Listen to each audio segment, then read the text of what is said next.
Dovolte, než začnu moderovat, vyřídit si jednu zcela soukromou věc. Děkuji. Pan minister rád byl předem varován, varoval jsem ho tiskem, je to moje ryzí soukromá záležitost. Zaslouží si to.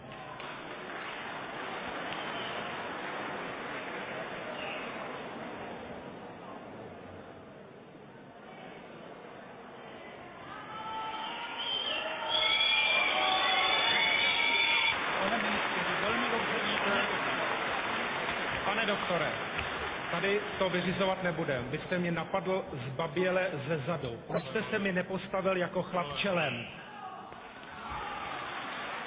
Vy jste zbabělec.